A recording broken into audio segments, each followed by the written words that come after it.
Assalamu alaikum, chers amis musulmans, shalom, chers frères et sœurs dans le Seigneur, et salut à tous.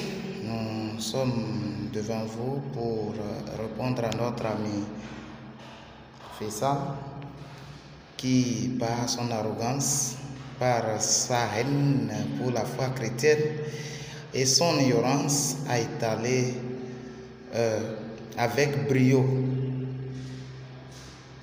ses erreurs et ses ignorances comme d'habitude. Écoutez-le, nous allons répondre pas à pas à ces allégations tout à l'heure. Suivons-le. DDR Bénard. Assalamu alaikum wa rahmatullah wa barakatuh. Que la paix et la bénédiction d'Allah soit sur nous. Aujourd'hui, nous avons rendez-vous avec un homme qui se fait passer pour un musulman, pour égarer les musulmans dans son intention. Donc nous allons écouter la vidéo et nous allons revenir, Inch'Allah, pour la correction. Bismillah, écoutons tous ensemble. Assalamu alaikum. Une déclaration très importante pour tous les croyants de la terre de la part du prophète Mohammed sallallahu alayhi wa sallam. Dans la dite Sahih al-Bukhari 3448, le prophète Allah dit: par celui entre la mer duquel se trouve mon âme, Jésus le fils de Marie descendra parmi vous et jugera l'humanité avec justice. J'ai trois questions sur la base de cette déclaration du prophète Mohammed sallallahu alayhi wa sallam. Question 1. Est-ce réellement Jésus-Christ n'a été envoyé qu'aux brebis perdues de la communauté d'Israël? Si oui, le prophète allait dire: Jésus, fils de Marie, viendra parmi les Juifs et jugera toute la communauté d'Israël avec justice. Mais ce n'est pas le cas. C'est là pour que Jésus-Christ est un envoyé de toute l'humanité. Si Jésus-Christ, alayhi salam, il n'est pas envoyé à l'humanité pendant son ministère, pendant sa mission, ce n'est pas après sa mission qu'il sera envoyé à l'humanité. Donc, tonton, faut te calmer. Si Jésus-Christ, Père de Dieu sur lui, il n'est pas envoyé à l'humanité selon les textes bibliques, ce n'est pas selon les textes islamiques qu'il sera envoyé à l'humanité. Donc, tonton, faut respirer. Si le Bukhari que toi-même tu as pris, si lui-même, il n'a jamais cru que Jésus-Christ a été envoyé à l'humanité et que tu te caches derrière lui pour nous avancer des arguments fallacieux, prétextant que Jésus-Christ serait envoyé à l'humanité, alors que Bukhari même, qui a écrit, n'a jamais cru que Jésus-Christ a été envoyé à l'humanité. Donc, frère, il faut redescendre sur terre, il faut arrêter de fantasmer. Jésus-Christ, Père de Dieu sur lui, il a été envoyé uniquement pour les enfants d'Israël. Maintenant, dans le hadith que tu as lu, ce n'est pas écrit qu'il jugera l'humanité. Ce n'est pas ce qui est écrit dans le hadith. Donc, ceux qui peuvent aller sur Google, tapez le hadith qu'il a dit là et essayez de lire rapidement. Je vais vous dire ce qui a été écrit rapidement. Et dit. Ici, pour la première question de notre cher ami qui a posté la vidéo qui est à votre gauche, il dit que selon le hadith, tome 4, hadith 3448, ce monsieur était en train d'utiliser ce verset pour prouver que Isa est envoyé pour toute l'humanité.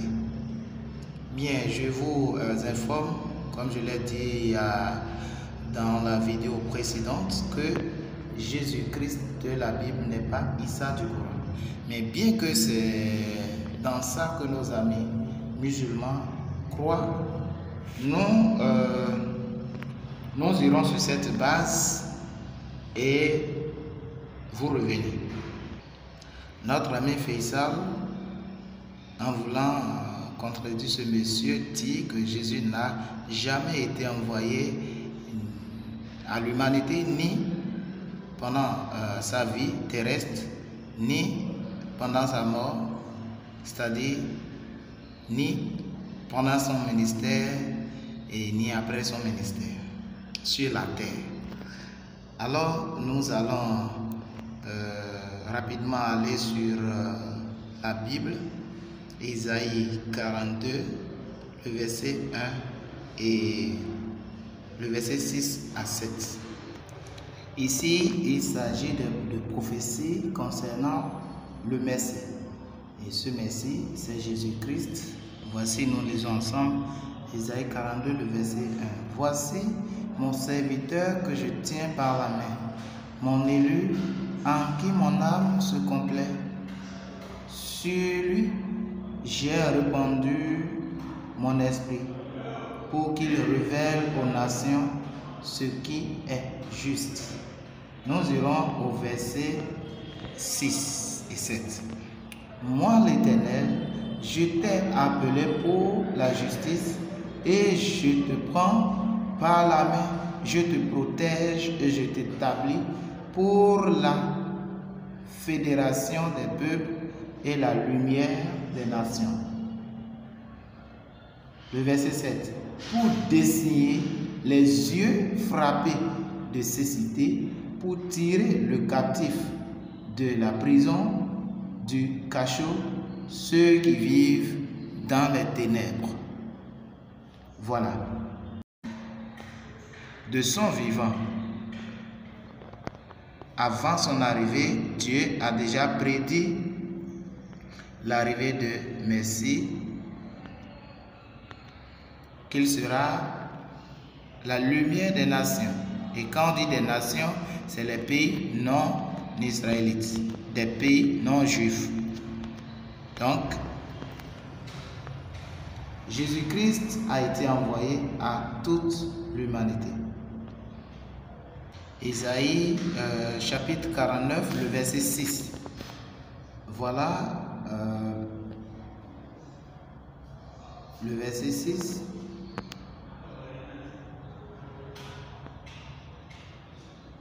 Nous lisons ici.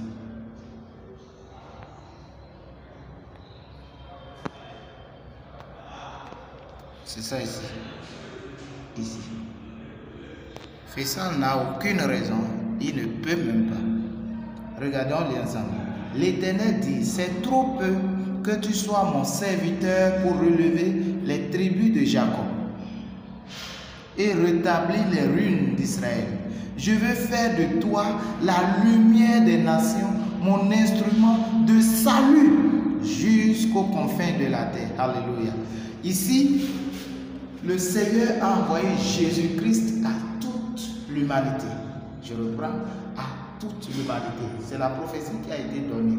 Maintenant, il a été envoyé à toute l'humanité pour faire quoi? Pour sauver toute l'humanité, le salut. Pour apporter le salut jusqu'aux confins de la terre, jusqu'à l'extrémité de la terre. Maintenant, nous demandons à notre ami Faisal, avec toute sa connaissance et tout son bruit, qu'il nous montre un seul verset dans le Coran où on dit que Muhammad a été envoyé à toute l'humanité pour sauver toute l'humanité. Je reprends de nous montrer dans le Coran un seul verset qui dit que Muhammad a été envoyé à l'humanité pour le salut de toute l'humanité, ou du moins, je reprends, je vais dire ça en français, terre à terre. Monsieur Faisal, montre-nous dans le Coran un seul verset qui dit que Muhammad est venu sauver toute l'humanité. N'enlève pas le mot sauver ou salut. Nous venons de voir ici l'objectif pour lequel Dieu a envoyé Jésus-Christ à toute l'humanité. Il dit, mon instrument de salut jusqu'aux confins de la terre.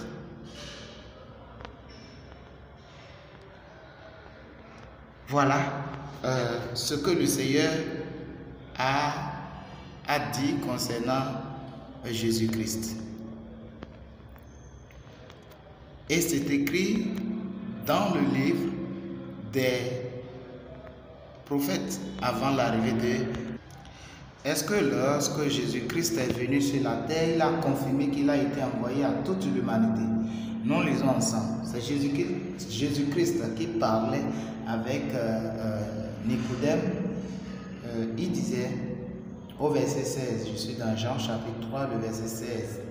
Car Dieu a tant aimé le monde qu'il a donné son Fils unique, afin que quiconque croit en lui ne périsse point, mais qu'il ait la vie éternelle. 17.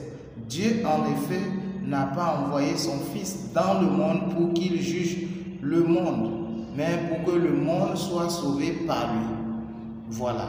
Donc, ici, il a été dit clair que Jésus-Christ a été envoyé dans le monde. C'est Jésus-Christ lui-même qui le dit, parce que la prophétie a été donnée avant l'arrivée de Jésus, et à son arrivée, il a confirmé cela. Notre ami Abdul Majid a l'habitude de dire que Jésus-Christ, personne n'est plus éloquent que le Seigneur Jésus, que Jésus-Christ lui-même, et que Jésus dit ce qu'il est. Voilà, Jésus dit ici, confirme la prophétie qui a été donnée par Ésaïe. Il a été envoyé à toute l'humanité, au monde entier, maintenant.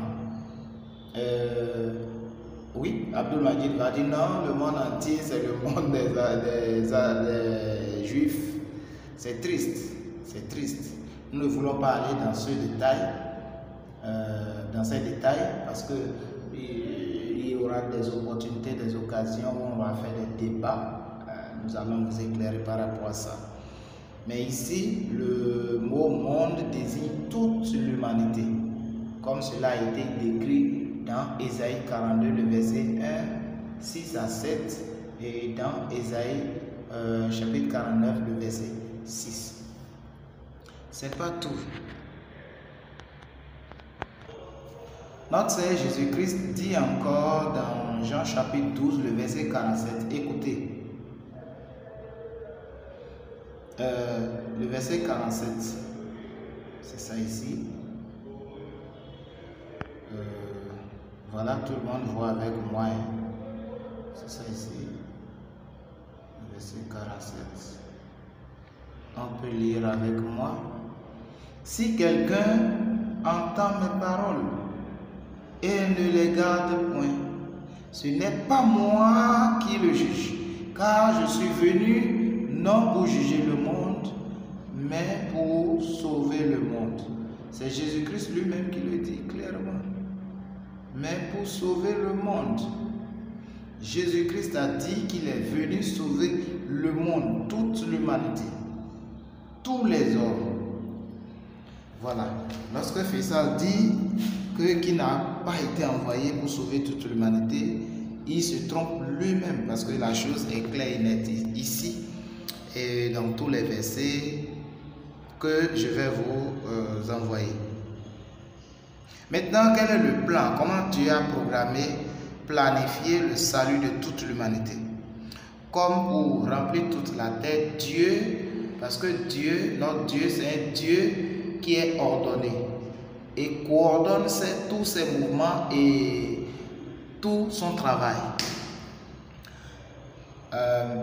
Pour créer toute l'humanité, ou pour remplir toute l'humanité des hommes, il a pris une place qu'on a appelée Jardin d'Éden, que le Coran appelle paradis. Voilà, et il a implanté 2 hommes, Adam et Ève, dans ce jardin, comme un laboratoire. Et au temps fixé, il devrait les envoyer sur toute la terre. L'homme a échoué, l'homme a péché, et il a été privé de la gloire de Dieu. C'est dans ce contexte que Dieu a renvoyé toute l'humanité et a renvoyé Adam et Ève du jardin d'Éden, et Adam et Ève a rempli toute la terre maintenant avec le péché. Donc tous les hommes sont devenus pécheurs par essence. Maintenant, pour sauver toute l'humanité, le même schéma a été tracé par l'Éternel, Dieu Tout-Puissant, en prenant un peuple qui représentait comme le jardin d'Éden, et à l'intérieur de ce peuple, il a envoyé le sauveur de l'humanité. Et il dit que le salut va commencer par les enfants d'Israël, va commencer au milieu des Juifs, avant de s'étendre sur toute l'humanité. Donc, aucun homme ne peut bénéficier de salut avant le peuple au milieu duquel le Sauveur a été envoyé. C'est pourquoi le Seigneur dit aux enfants, à ses disciples, de ne parler vers les Samaritains ni vers les païens, mais d'aller juste vers les enfants, les brebis perdues de la maison d'Israël. Pourquoi? Parce que le sacrifice qu'il faut pour sauver toute l'humanité n'a pas été fait. En ce temps, voilà ce que le Seigneur dit ici. Après sa mort, vous m'excusez, voilà, après sa mort, cela s'est réalisé. Je vous reviens. C'est pourquoi ici au verset 35 de Jean 12 que nous avons lu, nous venons de lire, vous voyez, il dit, le verset 32 dit, et moi, c'est Jésus qui continue à parler, quand j'aurai été élevé de la terre, c'est-à-dire être crucifié, j'attirerai tous les hommes à moi. En parlant ainsi, il indiquait de quelle mort il devait mourir. Donc ici, le Seigneur Jésus est en train de dire que dès qu'il sera à la croix, il va sauver toute l'humanité, parce que c'est par la croix que toute l'humanité devrait être sauvée. Comment? Mohammed ne connaît pas ça. Il ne connaît pas ces choses. Parce que le démon qui lui a révélé les versets ne connaît pas ces choses et ne peut pas le connaître. C'est lui-même qui a dit dans Sirah Rasulullah que c'est le démon qui lui a révélé les versets coraniques. Maintenant, ce démon n'a pas ce courage de lui dire le moyen par lequel Dieu a sauvé toute l'humanité et quel est le plan du salut de toute l'humanité. Maintenant, comment Dieu a sauvé toute l'humanité? Par la croix. Tous les hommes ont péché. Et ce péché a été incorporé dans l'homme. C'est-à-dire quoi? Pour que l'homme pêche, cela vient de l'intérieur de l'homme. Il réfléchit, il pense et il agit. Ça veut dire que l'homme est né avec le péché et le péché est à l'intérieur de nous. Pour sauver toute l'humanité, Jésus-Christ est venu en mourant à la croix. Il a pris cette force qui est dans tous les hommes et il a crucifié à la croix. En mourant à la croix, c'est tous les péchés des hommes qui est crucifié. Et c'est à la croix que Satan a perdu son emprise sur tous les hommes. C'est à la croix que le péché n'a plus la force sur les hommes. C'est à la croix que la victoire et la réconciliation avec Dieu s'est opérée. Se sont opérées, bien sûr. Maintenant, quand il a été enterré, toute l'humanité a été enterrée avec Jésus-Christ. À sa résurrection, tous les hommes sont ressuscités en nouveauté de vie. Mais le diable, lui, ne sera pas d'accord que quiconque accepte la mort de Jésus. Voilà pourquoi, dans l'islam, il refuse que Jésus soit crucifié. Jésus-Christ de la Bible, bien sûr. Voilà le plan du salut de toute l'humanité. C'est pourquoi, dans Isaïe que nous avons lu là-bas, il a dit l'instrument du salut de toute l'humanité, du salut, pour porter cet instrument. Il a dit c'est sur toi, ou bien c'est toi qui seras l'instrument du salut de toute l'humanité. Vous pouvez revenir en arrière dans ma vidéo pour lire.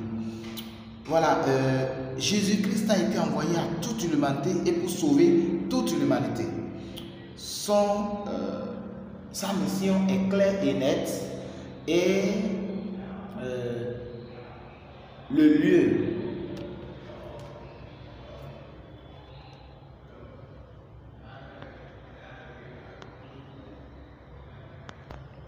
le champ de sa mission est déterminé, est défini. Jésus-Christ, je dis bien, sa mission est claire et nette. Il est venu sauver. Il est venu sauver qui? Le champ de mission, il est venu sauver toute l'humanité. Est-ce qu'il a été annoncer qu'il sera venu sauver toute l'humanité. Bien sûr, avant son arrivée, cela a été annoncé. Maintenant, je veux un seul verset dans le Coran. Un seul verset dans le Coran où il a été annoncé que Muhammad a été envoyé pour sauver toute l'humanité. Ou du moins, trouvez-nous des versets dans le Coran où cela a été annoncé qu'il va venir sauver toute l'humanité. Nous attendons cela. Le mensonge peut durer, mais la vérité va rattraper et va toujours triompher. Voilà. Nous allons nous arrêter là, mais bien avant de continuer, vous me permettez qu'on suive la suite des mensonges, des allégations de Faisal.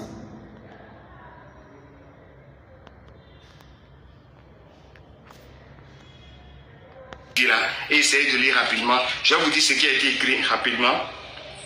Il dit, par celui qui tient mon âme entre ses mains, il ne fait aucun doute que le Fils de Marie, Jésus, descendra parmi vous et qu'il jugera équitablement. Il jugera équitablement. On n'a pas dit jugera l'humanité. Et même si on avait dit qu'il jugera l'humanité, c'est où le problème? L'enseignement de Jésus-Christ a été perverti après son départ. Ils ont dit qu'il est Dieu alors que lui ne l'a jamais dit. Donc, il faudrait que Jésus-Christ lui-même vienne pour enlever cet embargo et se décharger de cette lourde tâche qu'ils l'ont chargé. Maintenant, cet enseignement a été par la suite répandu dans l'humanité.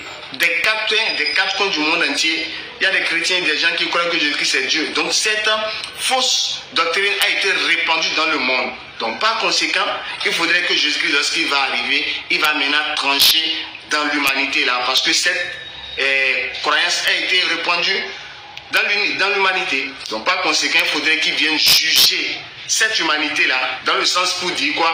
Moi, je ne suis pas un Dieu, je ne suis pas Dieu, mais je suis un envoyé de Dieu. Par conséquent, musulmans, chrétiens qui sommes divisés, alors Jésus va venir trancher et nous dire qu'il vivrait. Il va maintenant trancher dans l'humanité-là, parce que cette croyance a été répandue dans l'humanité. Donc, par conséquent, il faudrait qu'il vienne juger cette humanité-là, dans le sens pour dire quoi? Moi, je ne suis pas un... Vous-même, vous voyez les mensonges que Faisal est en train de propager devant le monde entier et devant les caméras. C'est triste. Qu'il nous montre un seul passage où ce qu'il raconte, cette aberration qu'il raconte, se trouve. C'est dans quelle phrase? Je relis. Peut-être qu'il ne sait pas lire. Je relis et on va voir.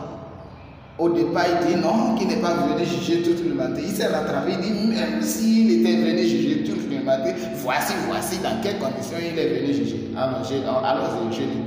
Selon Ibn Shihab, Saïd ben al-Musayyab a entendu Abu Huraira dire, le messager de Dieu dit, par celui qui tient mon âme dans sa main, il est proche. Le temps où le Fils de Marie descendra parmi vous comme un gouverneur. Maintenant, parmi vous, ce vous-là, vous, parmi vous, voilà, parmi vous, le prophète de l'islam était en train de parler. Ce vous remplace qui? Il parlait à qui? Aux Juifs ou aux Arabes? Vous voyez? Et il viendra juger équitablement. Et il a dit, vous voyez le mensonge, son patron, comme on appelle, Ismaël Aka, avait exposé ces mensonges, c'est tard, je l'ai corrigé, le correcteur a été corrigé. Si vous allez sur YouTube, sur notre page, vous allez voir, le titre c'est le correcteur corrigé. Certainement, il a suivi la vidéo et rapidement, il ne peut pas revenir sur le jugement concerne seulement les Juifs, les enfants d'Israël. Et maintenant, il accepte que c'est pour toute l'humanité. Ok, c'est pour toute l'humanité. Maintenant, lui, il amène un autre problème qu'on va rapidement effacer. Il amène autre problème qu'on va rapidement essayer de l'aider à résoudre. voici comment le prophète Issa va juger en venant au milieu des musulmans. Il a dit, il viendra juger, je reprends, le temps où le fils de Marie descendra parmi vous comme un gouverneur équitable. Il brisera la croix. Il brisera la croix.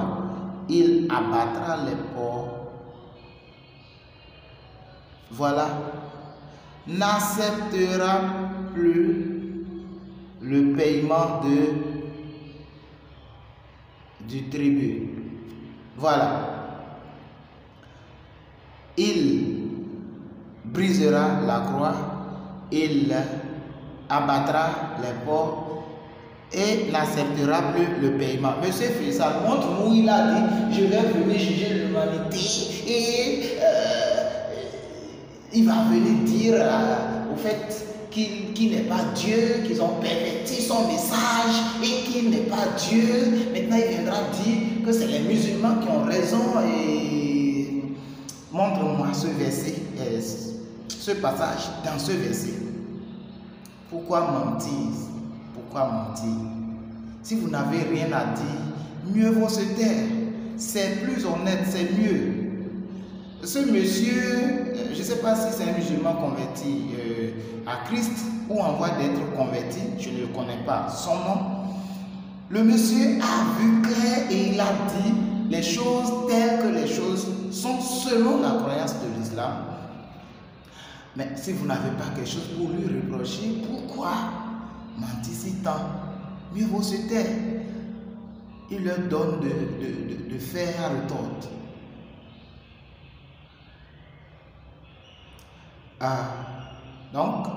Bref, ces allégations, ces mensonges ne sont pas vérifiés et ne passent pas.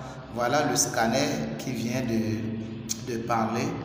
Nulle part il n'a été dit que Jésus-Christ ou bien Issa du Coran viendra juger le monde en disant que son message a été perverti, qu'il n'est pas Dieu et que les gens ont amené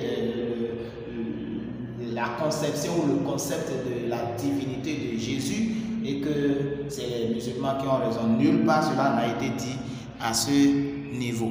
Voilà, nous allons rapidement continuer. Continuer. Musulmans chrétiens qui sommes divisés, alors Jésus va venir trancher et nous dire qui vit vrai. Alors il dira, les musulmans, vous avez raison, je suis un envoyé de Dieu. Il pourra même donner des versets bibliques si vous voulez. Et il va aussi rejeter les chrétiens pour leur dire qu'il n'est pas Dieu. D'ici, il va les rejeter en attendant l'au-delà, dans Matthieu 7, verset 21. Donc Jésus-Christ, il a été envoyé seulement pour les enfants d'Israël. Voilà une aberration que Faisal a encore répétée.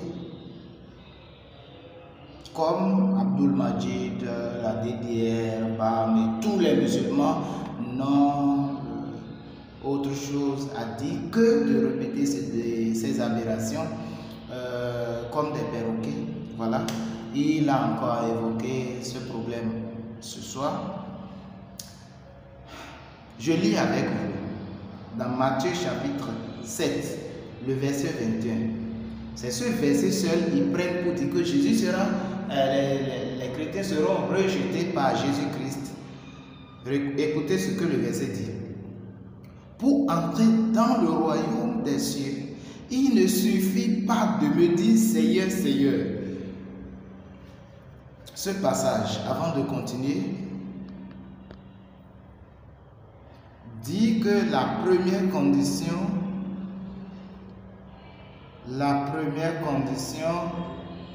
pour entrer au paradis, c'est de reconnaître Jésus-Christ comme Seigneur.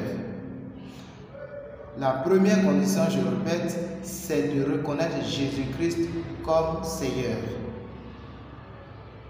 D'accord? Il dit, mais cela ne suffit pas. Si vous ne reconnaissez pas Jésus-Christ comme Seigneur, d'office, les musulmans sont écartés de cette affaire. C'est bon? Voilà. La deuxième partie de ce verset dit, il faut accomplir la volonté de mon Père Céleste. Jésus n'a pas dit tous ceux qui m'appellent Seigneur, Seigneur ne rentreront pas au paradis. Non, aucun verset ne l'a dit dans la Bible. Mais il ne suffit pas de m'appeler Seigneur, Seigneur. C'est pourquoi dans d'autres versions ils disent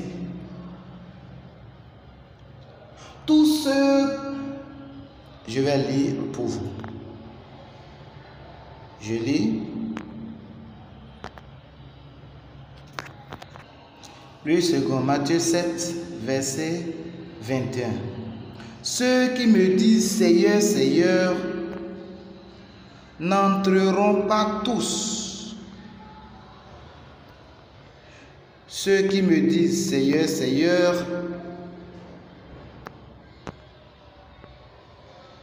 n'entreront pas tous dans le royaume des cieux.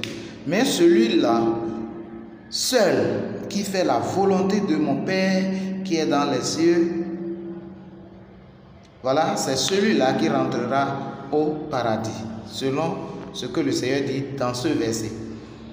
Ils ne rentreront pas tous, ceux qui disent Seigneur, Seigneur. Ça veut dire, il faut d'abord reconnaître Jésus-Christ comme Seigneur. Vous ne le reconnaissez pas, vous êtes déjà écarté d'office. Maintenant, parmi ceux qui disent Seigneur, Seigneur, ce n'est pas tous ceux-là qui vont rentrer au paradis, c'est bon? Ok, donc il ne faut plus jamais répéter ces aberrations, ces mensonges. Quand on ne connaît pas, on vient et on demande.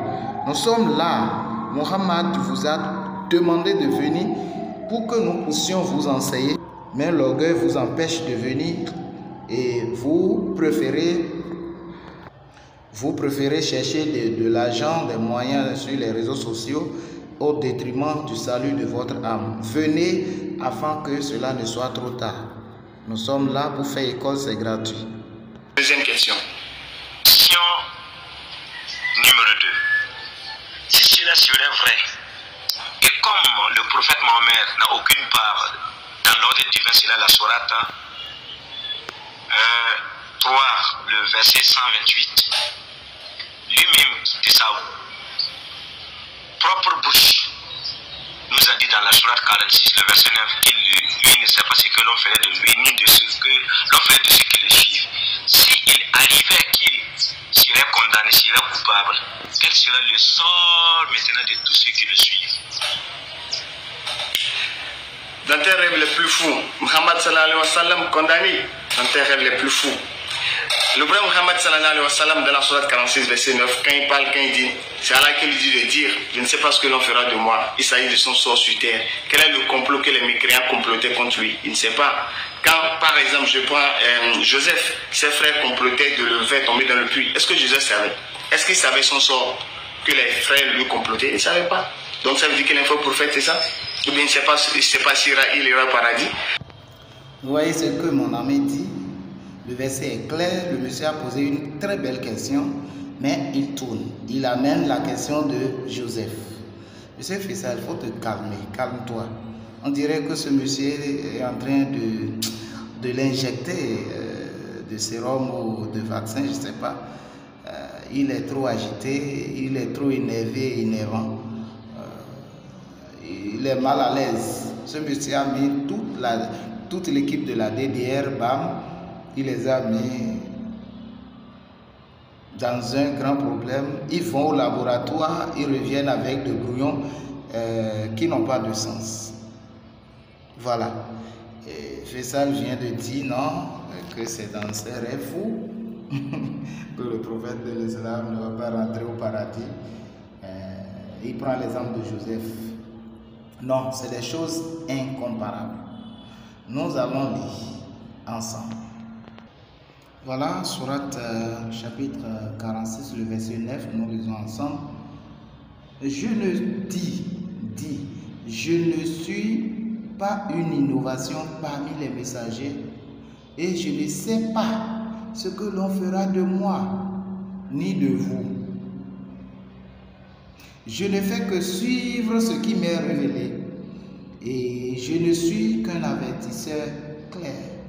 Mohammed ne sait même pas ce qu'il est. Il ne sait pas,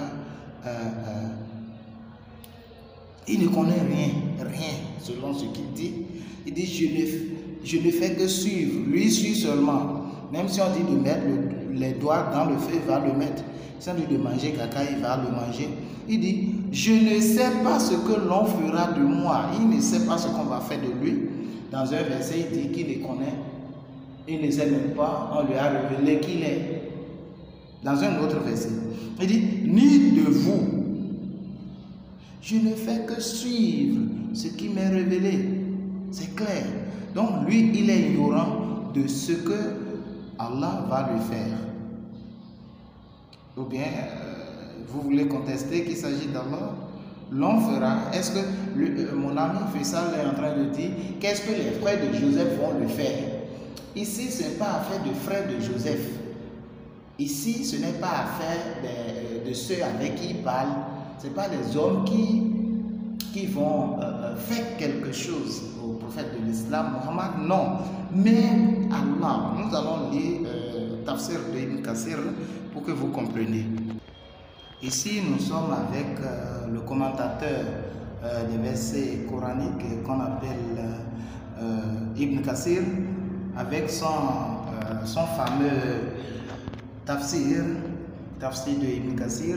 Je suis à la page 604. À la page 604, nous lisons ensemble. Comme affirmation de l'ignorance du sort, on rapporte ce hadith raconté par Kharija ben Zaïd ben Thabit d'après Allah qui a prêté serment serment d'allégeance au messager de Dieu, qu'Allah le bénisse et le salue. Elle a dit, comme les Ansar médinois ont fait un tirage au sort pour donner hospitalité aux Muhajirins, les émigrés mécois, notre part était Othman ben Madhoun, qui demeura chez nous et fut atteint d'une maladie qui causa sa mort. Quand il mourut, on l'a lavé et on l'a enseveli dans ses vêtements. L'envoyé de Dieu, qu'Allah le bénisse et le salue, entra chez nous et m'entendit dire que Dieu te fasse miséricorde, ô Abu As-Saheb. Je témoigne que Dieu t'a honoré. L'envoyé de Dieu, qu'Allah le bénisse et le salue, me dit, comment sais-tu que Dieu l'a honoré? Je lui répondis que je sacrifie pour toi, Père et Mère, ô envoyé de Dieu, qui est donc la personne que Dieu honore. Il répliqua, quant à lui, la mort lui survint par Dieu. Je lui souhaite tout le bien. Par Dieu, je suis l'envoyé de Dieu. Lisez avec moi, et c'est Muhammad qui parle. Il dit quoi? Je lui souhaite, je lui souhaite tout le bien. Par Dieu, je suis l'envoyé de Dieu. J'ignore ce que Dieu fera de moi. J'ignore ce que Dieu fera de moi.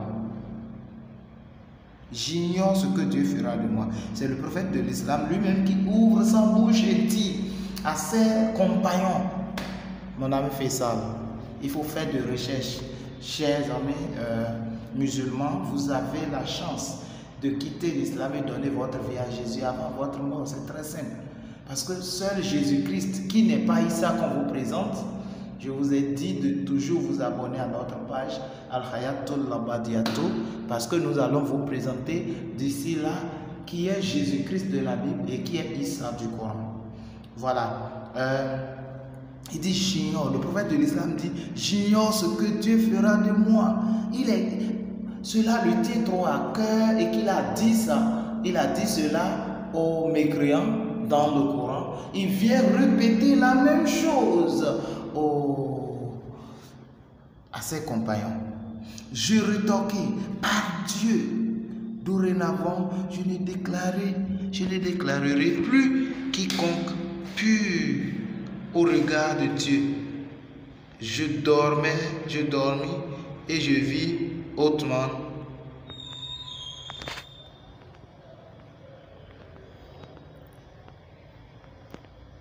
Auprès d'un cours d'eau qui coulait à ses pieds. Je vais auprès du messager de Dieu, qu'Allah le bénisse et le salue, pour le mettre au cours de ma vision.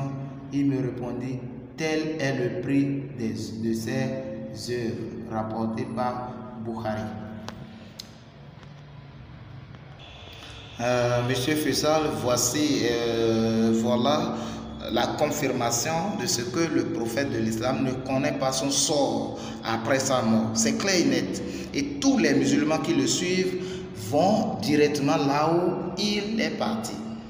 Vous aussi, posez-vous des questions. Pourquoi on prie sur le prophète de l'islam à tout moment? Quand on dit Muhammad nous dit sallallahu alayhi wa sallam, que la paix d'Allah soit sur lui. S'il avait la paix, pourquoi appeler encore la paix sur lui? Répondez à cette question.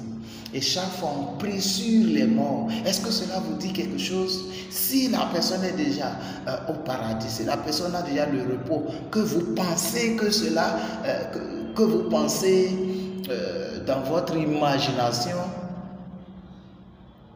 que tous les musulmans ont ou bien posséderont après leur mort. Pourquoi après leur mort on prie la prière?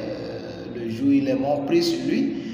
On prie le 3e jour, le 7e jour, ainsi de suite. Il y a d'autres qui prient même chaque année pour que la personne trouve le paradis. Pensez à votre salut. Ne laissez que personne vous empêche de sortir de l'islam. Voilà ceux-là qui ont été trompés par le diable.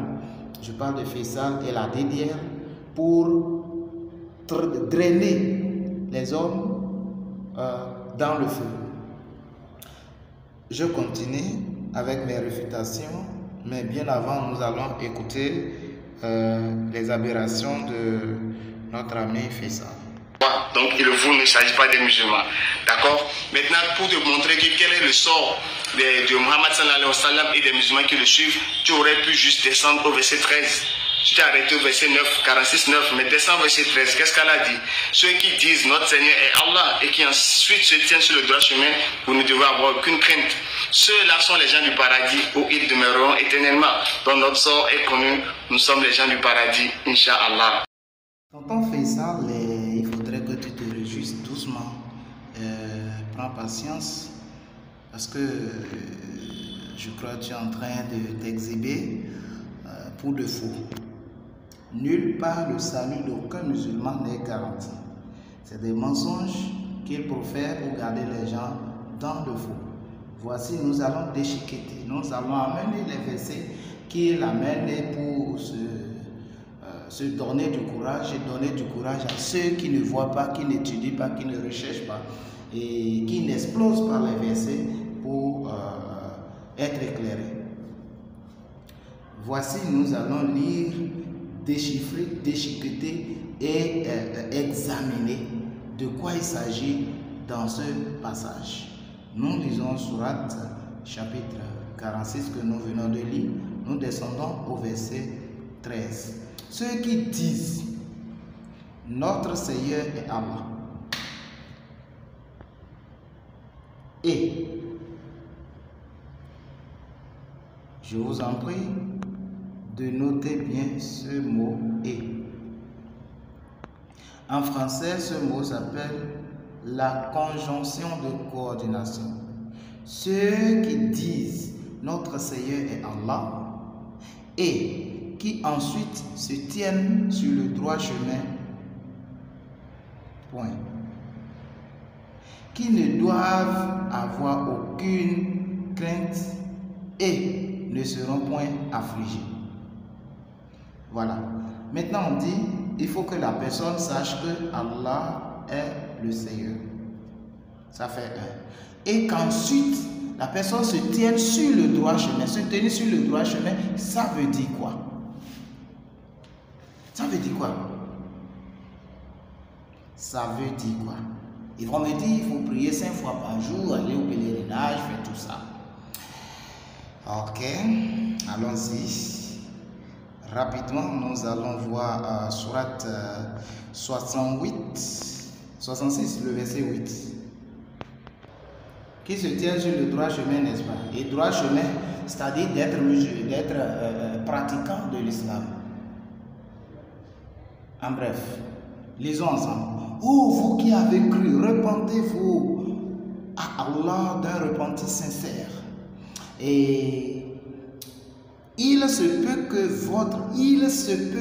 ou bien, voilà, c'est le mot ça, ou bien l'expression, voilà, exactement. Il se peut que votre Seigneur vous efface vos fautes. Donc, c'est pas sûr, c'est pas garanti. Monsieur fait ça, revient, descend. On dit, nous avons vu dans Sourate 46, le verset 13, qu'il a pris pour s'exhiber, qui comporte deux propositions, deux portions. La portion où la personne doit croire que Allah est Seigneur, et la portion où la personne doit se tenir sur le droit chemin. Et se tenir sur le droit chemin, c'est quoi? Nous sommes en train de dépouiller. Se tenir sur le droit chemin, c'est d'être un musulman pieux. Et on parle aux musulmans pieux ici. Il dit, oh, vous qui avez cru, repentez-vous à Allah d'un repentir sincère. Il se peut que votre Seigneur vous efface vos fautes et qu'il vous fasse entrer dans des jardins sous lesquels coulent les ruisseaux. Le jour où Allah épargnera l'ignominie aux prophètes et à ceux qui croient avec lui. Leur lumière courra devant eux et à leur droite, ils diront, Seigneur, parfait-nous notre lumière et pardonne-nous, car tu es omnipotent. Voilà, est-ce qu'il y a d'assurance à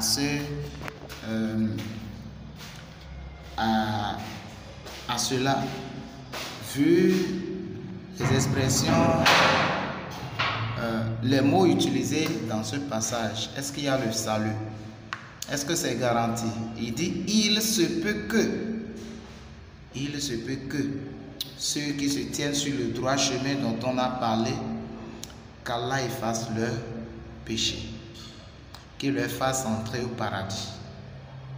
Donc, mon ami, donc, voilà pourquoi tu dois descendre un peu et chercher le salut de ton âme et amener tous ceux-là que tu as déjà envoyés en enfer par tes mensonges et celui de tes amis. Ici, il dit, ils ne doivent avoir aucune crainte et ne seront point affligés. Je suis revenu sur Sourate chapitre 46, le verset 13 qu'il a pris pour s'exhiber. Il dit, ils ne doivent avoir aucune crainte et ne seront point affligés. D'accord. Si cela était avéré et que tous les musulmans croient à ce verset, je repose ma question, pourquoi vous priez sur ceux qui sont morts? Pourquoi continuer à prier sur le prophète de l'islam? Pourquoi continuer à prier sur ceux qui sont morts? Prière du jour de la mort, la prière de 3 jours, la prière de 7 jours et d'autres la prière pour chaque année. Pourquoi? Si la personne ne doit pas craindre pour son sort, réfléchissez et faites attention pour ne pas regretter le dernier jour. La seule solution, la seule option, c'est de donner votre vie à Jésus-Christ, d'accepter Jésus-Christ de la Bible et non Issa du Coran comme votre Seigneur et Sauveur personnel. Je continue.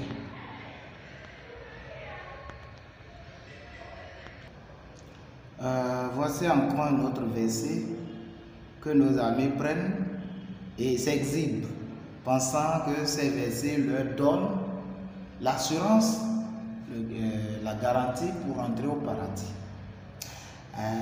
Je suis dans Sourate chapitre 43, le verset, je vais lire 68-69. Oh mes serviteurs, vous ne devez avoir aucune crainte aujourd'hui, vous ne serez point affligés. Le verset 69 qui pose la même condition est très ambigu et le même problème avec la condition de coordination. Voici la condition. Ceux qui croient en nos signes, le fameux est revenu. Ceux qui croient en nos signes et sont musulmans. Donc, on dit que tu dois être musulman. Et voilà qu'on vient de lire dans Surat chapitre 66, le verset 8, que même si tu es musulman, tu n'as pas l'assurance du salut de ton âme, parce que on dit ce peut que, c'est pas clair. Maintenant, on dit ceux qui croient en nos signes, le signe est au pluriel. Maintenant, dites-moi, parce qu'avant de croire en quelque chose, tu dois savoir. Dites-moi les signes d'Allah. Tous les signes d'Allah. Parce que si vous croyez en quelques signes, vous n'entrerez nulle part. Tous les signes d'Allah, les miracles d'Allah et en quoi vous croyez. Il faut croire en ces deux choses, il faut remplir ces deux conditions avant de s'exhiber pour dire je vais rentrer au paradis. Nous continuons. Devenir musulman, alhamdoulilah. Sinon, il n'y a pas de problème. Donc, deuxième question répondue. Bismillah. Dernière question. Allons-y. Est-ce qu'un être humain, un simple messager, un simple envoyé de Dieu comme les autres envoyés de Dieu, pourra-t-il juger toute l'humanité avec justice? Si Jésus est un simple envoyé, un simple prophète comme les autres prophètes, comment il pourra juger toute l'humanité avec justice?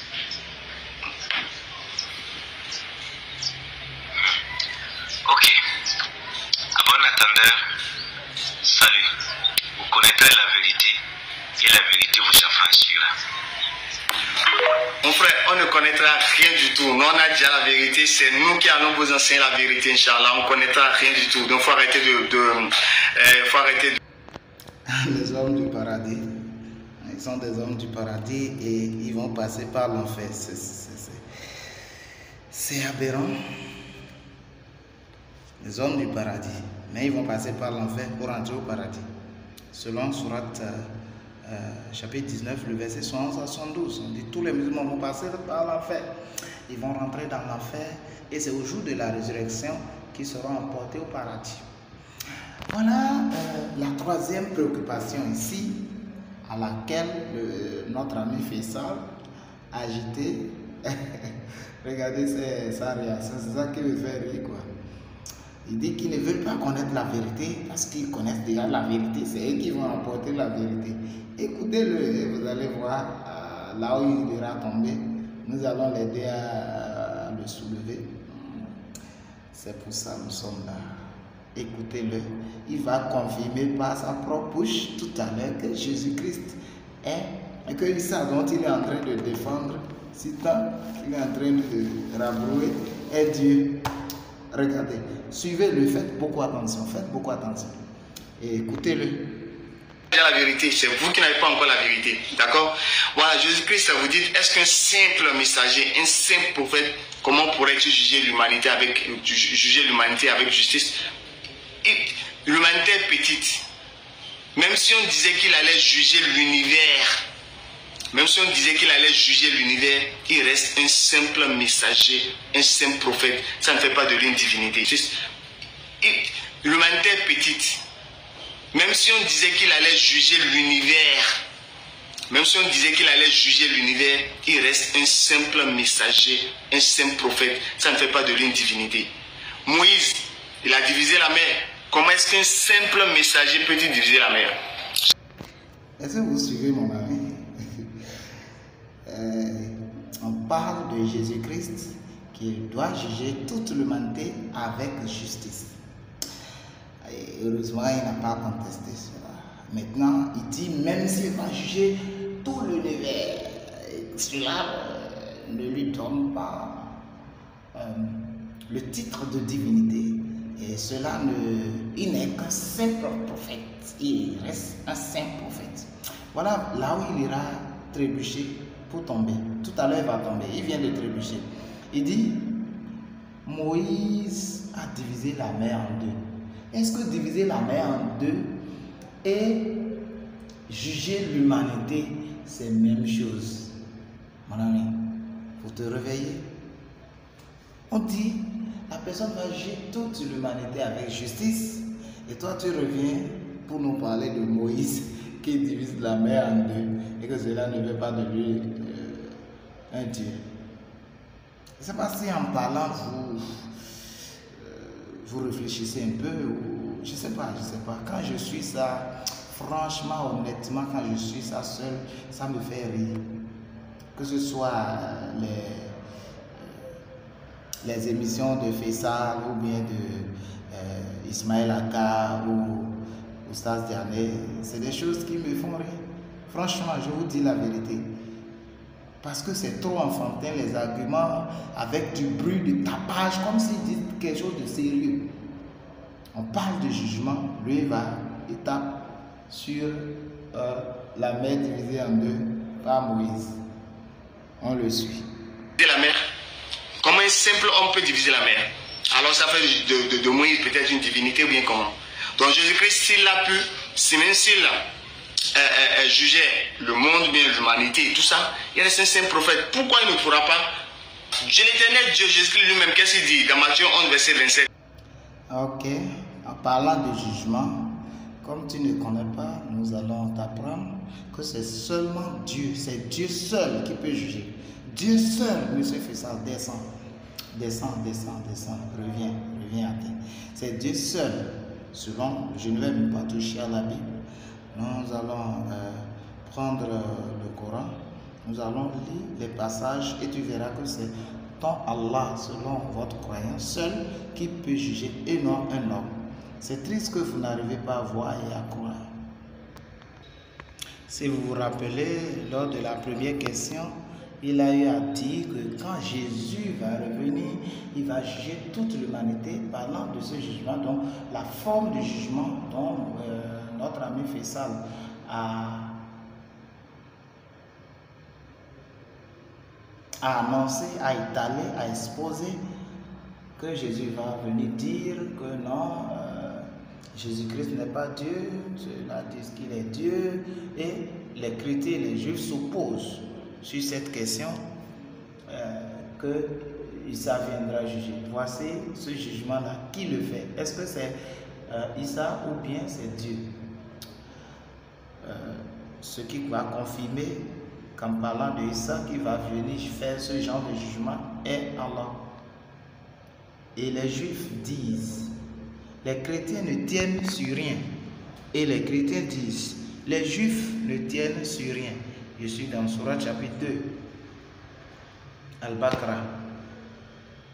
Alors qu'ils lisent le livre, de même ceux qui ne savent rien tiennent un langage semblable au leur. Eh bien, Allah jugera sur ce.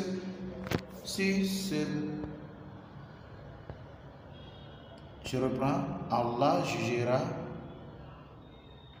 sur ce quoi il s'oppose au jour de la résurrection. Voilà.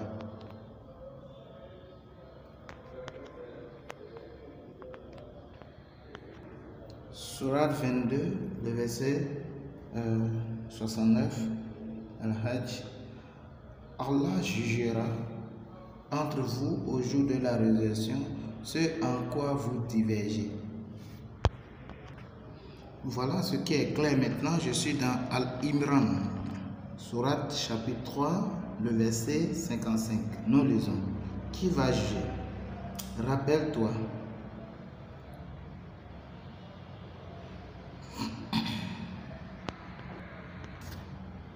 Rappelle-toi quand Allah dit, ô Issa, certes, je vais mettre fin à ta vie terrestre, te lever vers moi, te débarrasser de ceux qui n'ont pas cru et mettre jusqu'au jour de la résurrection ceux qui te suivent au-dessus de ceux qui ne croient pas. Puis c'est vers moi que sera votre retour. C'est Allah qui parle toujours. Et je jugerai, qui jugera? Et je jugerai entre vous ce sur quoi vous vous opposiez. C'est simple. Qui jugera? Mon cher ami, reviens. Donc, en disant, nous allons dans le Coran en Nisa, Sourate 4, le verset 141. Il reste dans l'expectative à votre égard. Si une victoire vous vient de la part d'Allah, ils disent, n'étions-nous pas avec vous? Et s'il en revient un avantage aux mécréants, ils leur disent, est-ce que nous n'avons pas mis la main sur vous pour vous soustraire aux croyants? Eh bien, Allah jugera entre vous au jour de la résurrection et jamais Allah ne donnera une voix aux mécréants contre les croyants. Qui jugera? Il y a plein de versets qui prouvent que c'est Allah seul qui juge et non un homme. Si Faisal accepte que c'est Jésus qui juge, alors il accepte sans embâche et pas ricochet que c'est celui dont ils sont en train de refuter, refouler la divinité est Dieu. C'est confirmé. Voilà, nous, notre croyance ne se base pas sur Issa du Coran et Jésus-Christ de la Bible. Bien qu'ils ont cherché des points de concordance, bien qu'il y ait assez de points de divergence qui prouvent que Issa n'est pas Jésus-Christ de la Bible. Ils ont fait exprès pour empêcher aux croyants d'accepter Jésus-Christ. Voilà pourquoi ils sont menacés. Et dès que quelqu'un va croire à Jésus-Christ qu'il est Seigneur et Sauveur, la personne est passible de peine de mort. Il sera lapidé, il sera éjecté de sa population, il sera éjecté de son peuple, même de sa fonction, de sa famille. Écoutez ce que le Seigneur dit. N'ayez pas peur. Lorsque vous quittez l'islam pour devenir chrétien, vous serez persécuté, que cela soit dans votre tête. Parce que lorsque vous allez tourner dos à l'islam, la fausse religion, ils vont vous persécuter. Si c'était la vérité, pourquoi persécuter? Laissez les gens. Et dès qu'ils vont découvrir que là où ils ont choisi cet endroit, ils vont revenir. Lorsque Lot avait choisi la région de Sodome et Gomorrhe, mais il a vu que là-bas c'est faux, il s'est retourné vers Abraham. Donc pourquoi persécuter si vous savez très bien et pertinemment que la vérité est dans l'islam? Maintenant, voici ce que notre Seigneur a dit. Regardez ce qui est écrit ici.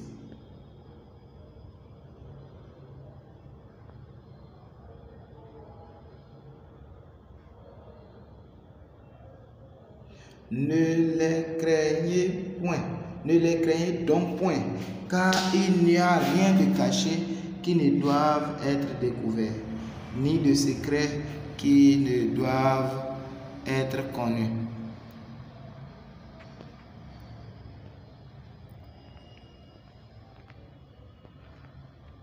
Ne craignez pas ceux qui tuent le corps et qui ne peuvent tuer l'âme. Craignez plutôt celui qui peut faire périr l'âme et le corps dans la géhenne. Ne vend-on pas 2 passereaux pour 1 sou? Cependant, il n'en tombe pas un à terre sans la volonté de votre Père. Et même les cheveux de votre tête sont tous comptés. Ne craignez donc point, vous valez plus que beaucoup de passereaux.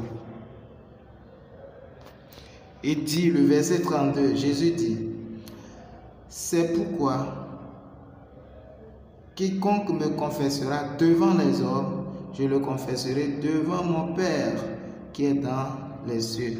Mais quiconque me reniera devant les hommes, je le renierai aussi devant mon Père qui est dans les cieux. Voilà, c'est dans ce verset, il a donné, ne croyez pas que je sois venu apporter la paix sur la terre. Je ne suis pas venu apporter la paix, mais l'épée. Car, et il explique, si nos amis ne comprennent pas, il explique, car je suis venu mettre la division entre l'homme et son père, entre la fille et sa mère, entre la belle-fille et sa belle-mère, et l'homme aura pour ennemi les gens de sa maison. Écoutez bien, il dit, celui qui aime son père ou sa mère plus que moi n'est pas digne de moi. Celui qui aime son fils ou sa fille plus que moi n'est pas digne de moi. Voilà, et ainsi de suite. Vous pouvez lire vous-même dans Matthieu 10. Cela explique que lorsque vous acceptez, lorsque le Seigneur vous parle dans le cœur, lorsque le Seigneur commence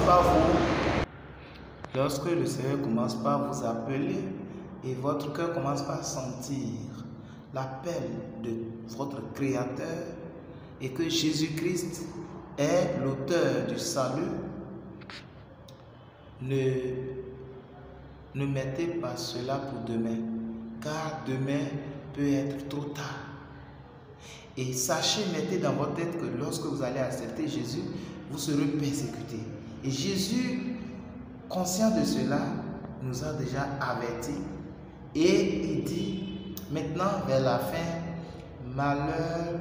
Non, il dit, celui qui aime son père ou sa mère, lorsque tu dis non, l'islam c'est la religion de mon père, l'islam c'est la religion de ma mère, et moi je ne peux pas mourir, quitter, je vais mourir dans l'islam, parce que tu aimes ton père ou ta mère plus que le Seigneur, tu n'es pas digne pour le Seigneur, et voilà pourquoi chacun doit prendre la décision d'abandonner l'islam et donner sa vie à Jésus.